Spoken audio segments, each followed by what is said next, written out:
how I diagnose a company in 48 hours. When I deal with companies and when I go in to make changes, which are often overdue, sometimes founders, company owners want to be proactive about them and they want to get ahead of the curve. The first thing I always do is to run a session of ground truth mapping. And it means we want to get to the core of what the truth of that company is.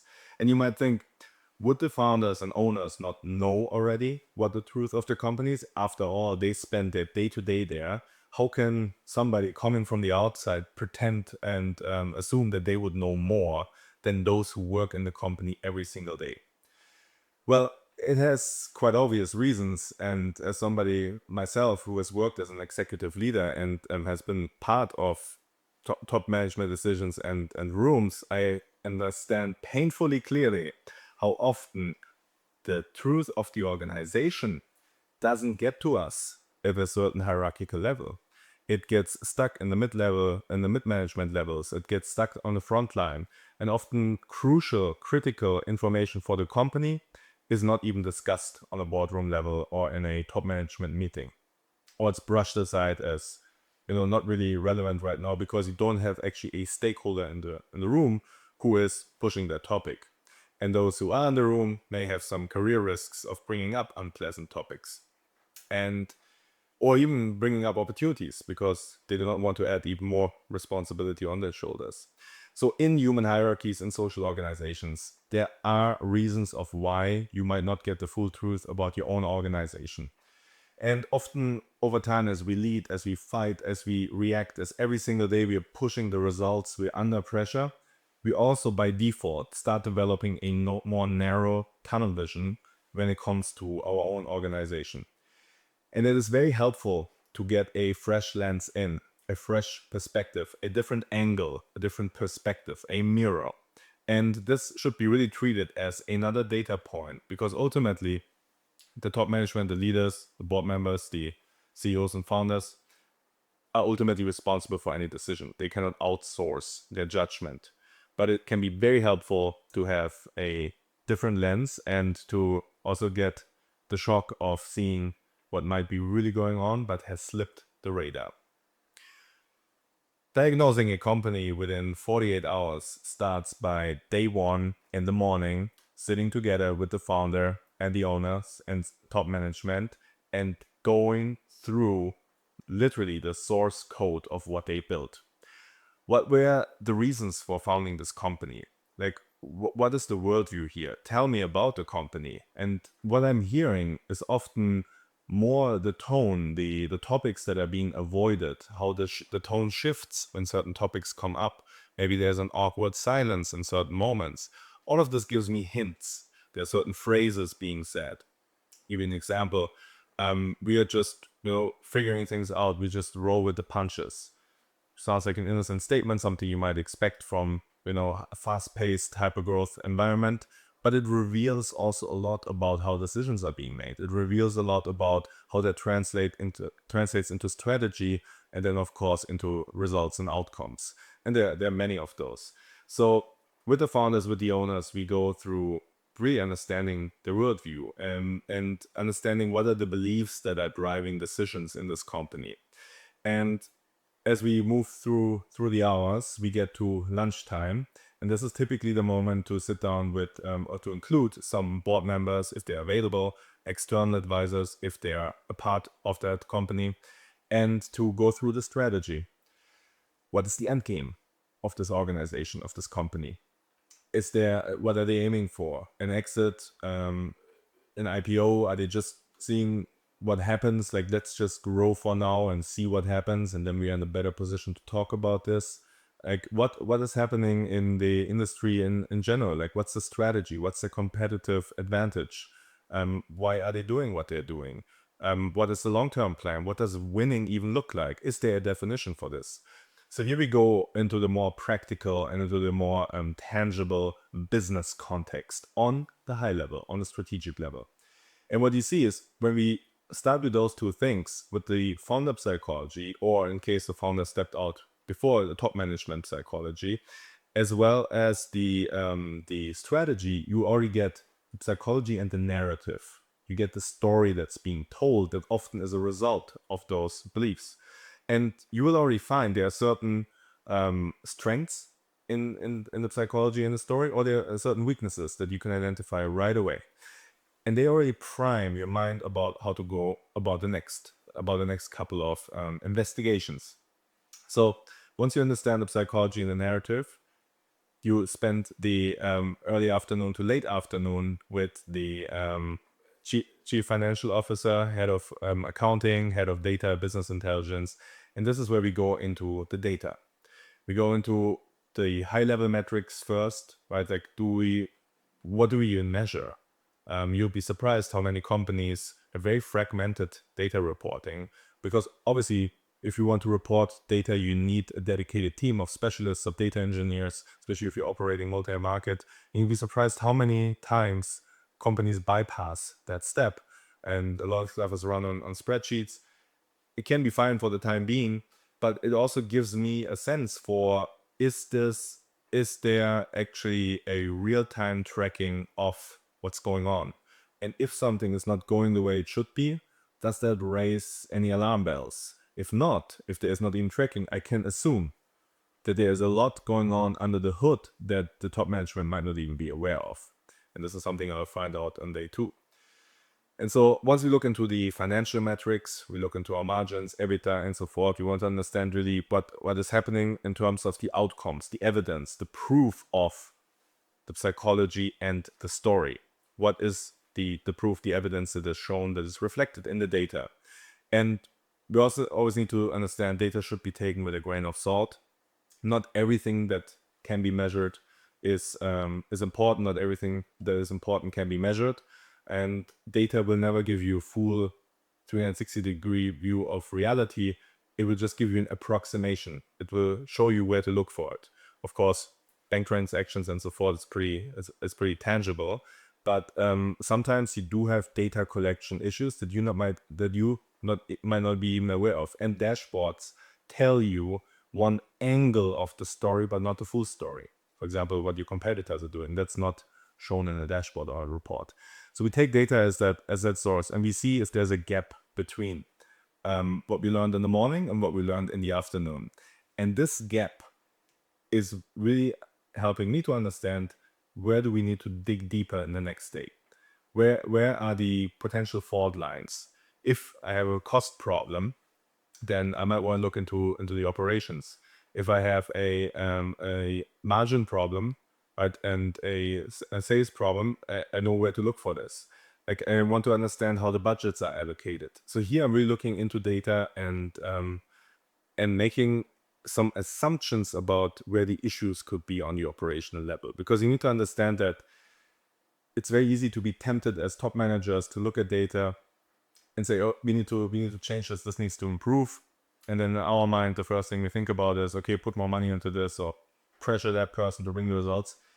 And sometimes you skip or bypass the reality that these numbers are driven by the operational departments. They're driven by individual salespeople. They're driven by individual customer success people. And of course, we cannot micromanage all of these people, but we need to understand, if we want to make adjustments, we need to go a couple of levels deeper. And the evening of day 1 is then typically spent on the operational metrics of those departments, including product, operations, marketing, sales, customer success, to really understand where we need to dig deeper the next morning, when on day 2 we actually go into the operations, the operational level. The operational level, or let's call it exploration, starts with having the department heads in the same room. Like, you will find out more by the tone of voice, by the body language, by the agitation when people speak about certain topics, than you would from any report or document that you would ever read.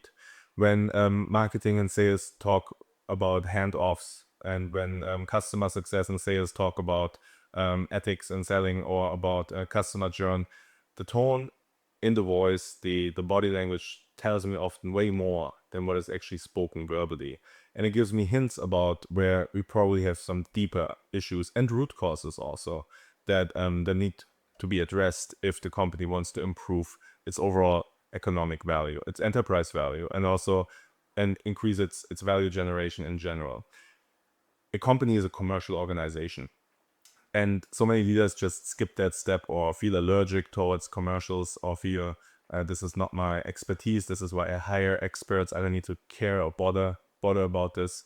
And salespeople, I don't like them anyway because I've watched some movies and they just disgust me. Like, you can think about what you want, but if you're a leader in an organization and you are responsible for the end results, especially commercial organization, you need to understand that those results are driven on that operational layer. That's where they come from. Fringe cases aside, if you acquire companies and whatnot, if you do some financial magic, which is not always recommended, but typically the value is created in your customer journey, in your revenue engine.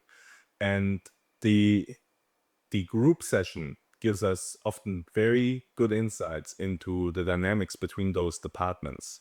And the customer journey is really the orientation during this discussion. You can always talk about sales in a silo, marketing in a silo, but if you actually take the customer journey, go step by step, and let everybody kind of share with you what they actually feel about this step, about the next step, and the third step, you'll find often that organizations and department heads typically don't have these conversations because they're typically engaged in turf wars, and the customer journey is not always the central focal point of how they discuss what they do. And this has a lot to do with incentives and other things, but this would be part then of the solutions. It's very important that when you diagnose something, that you do not jump to premature conclusions, but you are committed to a principle that's called solution invariance. I want to understand what is happening, invariant, ignoring any solution.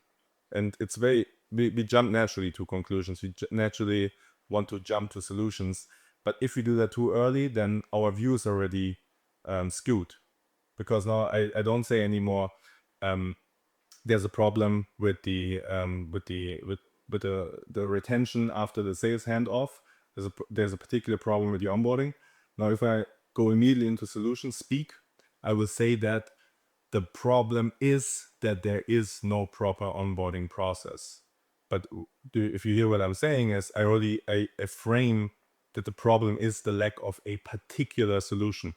And here I'm starting to fool myself if I do this, because I already jump ahead with what the solution might be. And sometimes if you withhold judgment, you will figure out that the issue is actually not the onboarding process, but something else in the product, for example. But you will not get there if you jump to a premature conclusion.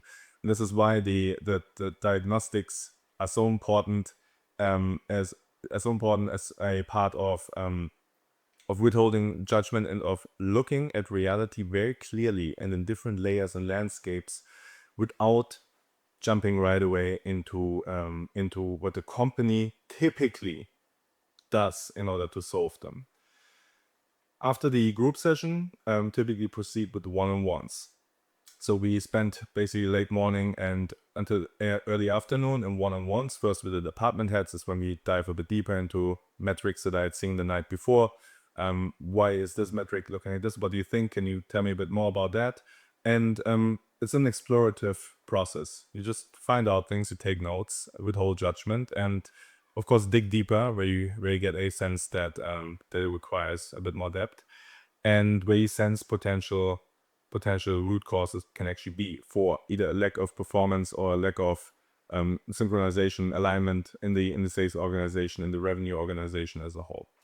And what I also like to do is work and sit actually with individual contributors. That's often overlooked, especially by big four consultants or academic consultants that often cannot even speak the language of those of fields. They cannot meet them at their level. I myself have done lots of audit jobs in my early mid-20s. Like, I know what it feels like to grind, to hustle, to just show up to work every single day and give everything in the hopes of getting a salary raise or a promotion. Like, there is something to that world that often leaders overlook if they come from a purely academic background and have been groomed into leadership positions and skipped any frontline experience, skipped any organizational experience, never had to really fight their way up from the bottom. And so you will find that those individual contributors often have puzzle pieces to the big pictures that you would never even imagine. Like, think about it. The salesperson who talks to customers every single day understands the market probably 10 times better than the external consultant who is researching something on the internet and then compiling a report and probably did with Perplexity or some other research tool, some AI tool, and sells that to the company.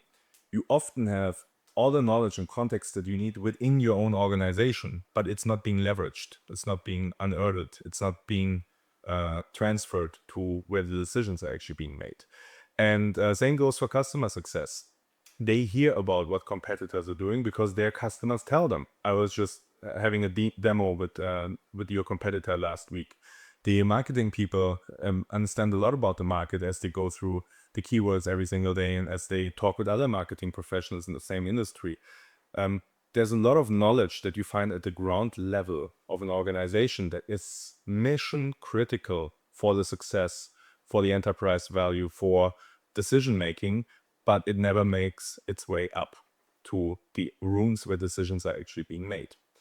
And once you have the individual contributors who are often very grateful to finally being able to share their views, and many of them feel very committed and responsible for the success of the company, and they feel honored that they actually can voice what is going on or what they feel needs to be said. Once you have done this, we sit back one more time with the founders, CEO, also external advisor if appropriate, and brand and marketing, and we look into the external environment on a high level.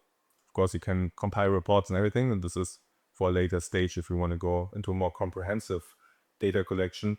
But for this purpose, for our 48 hours, we go into the high level to even understand how the organization itself understands its environment. What does the company know about the competition, about industry shifts, about consumer preferences, about their own actually ideal customers or existing customers? What do they understand about their needs, about their fears, about their ambitions? What do we know about regulations that could be happening in our industries that could even threaten business operations? And so you really want to look into the external environment as well, the political, geopolitical environment, the regulatory environment, the market environment.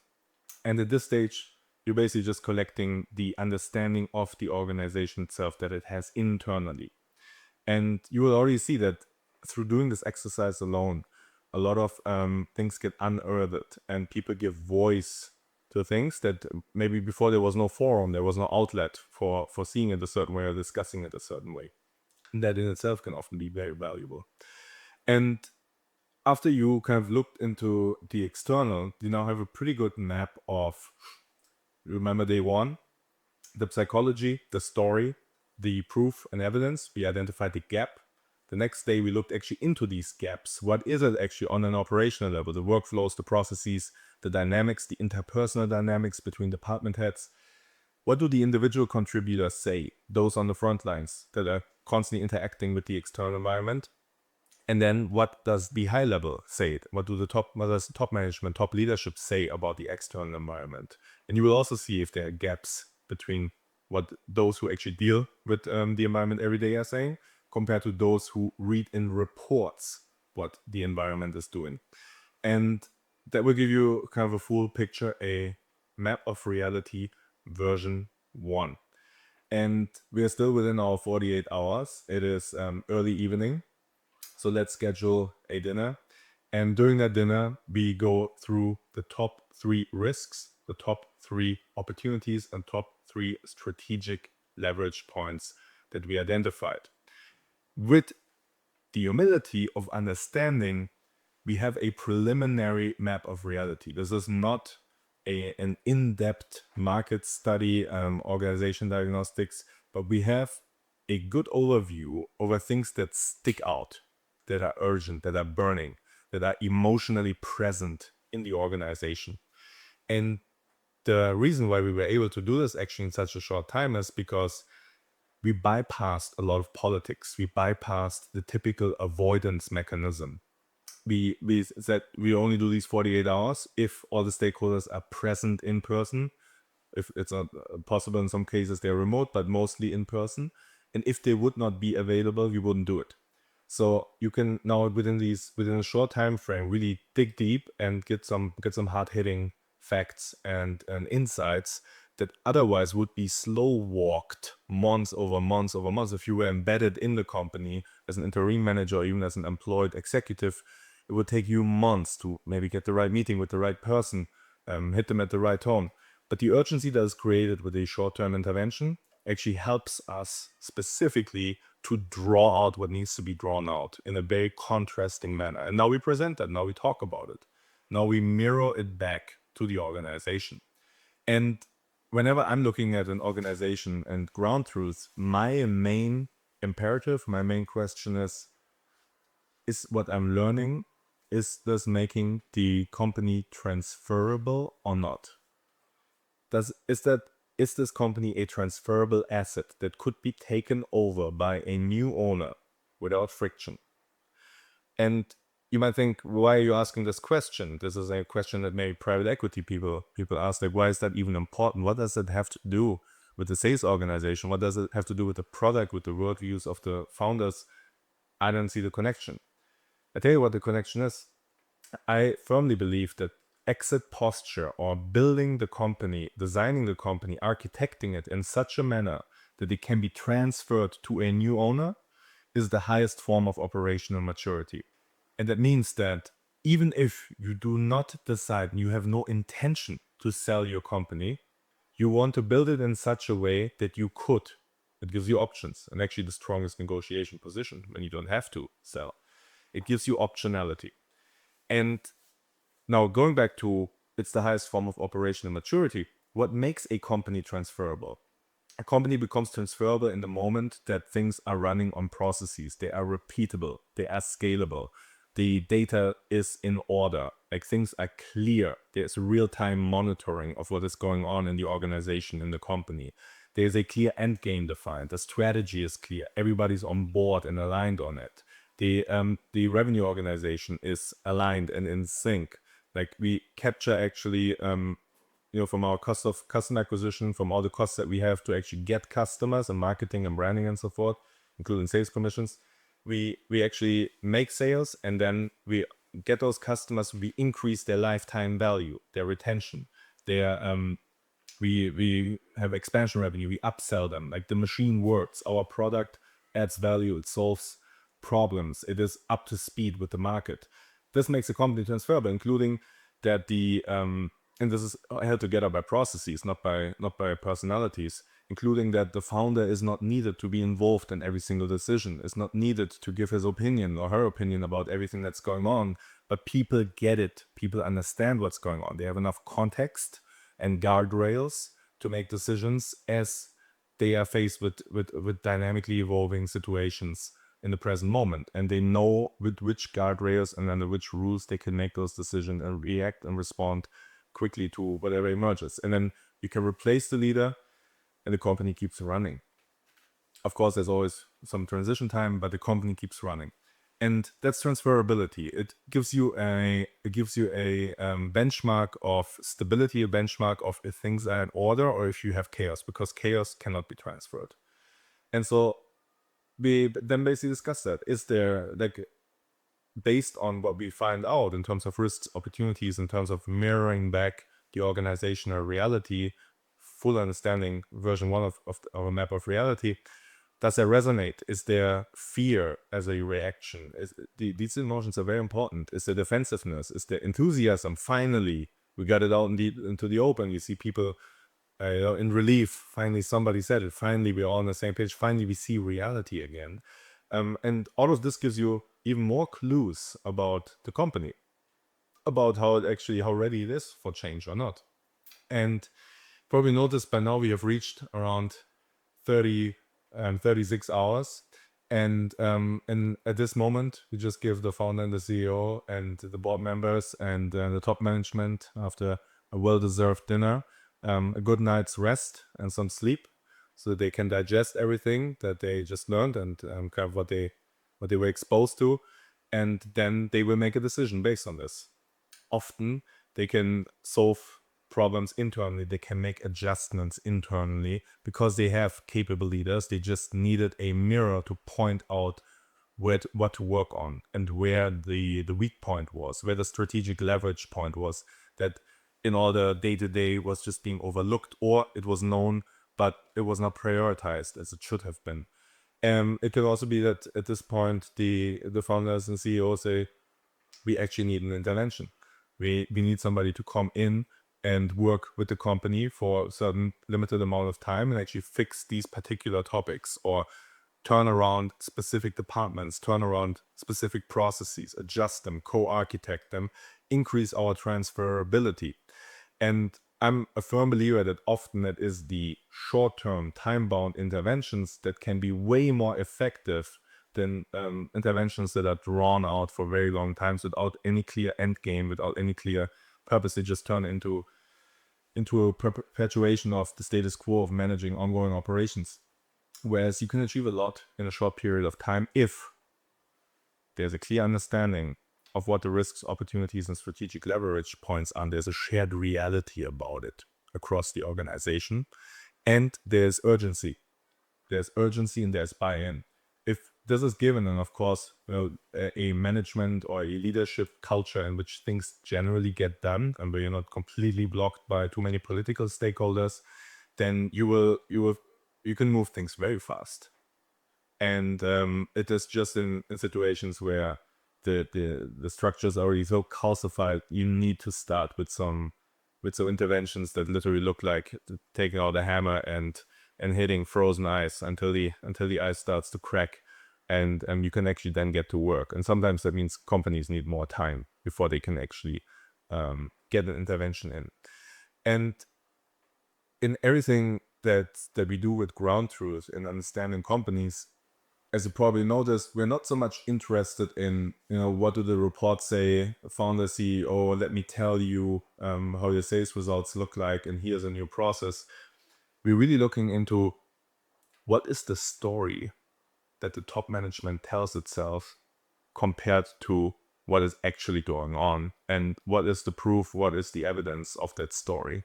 Is that story actually working out the way we expected, or does that story need an adjustment? Or if we want to keep the story, does our operational reality need an adjustment, because that's where the results and the outcomes are basically created.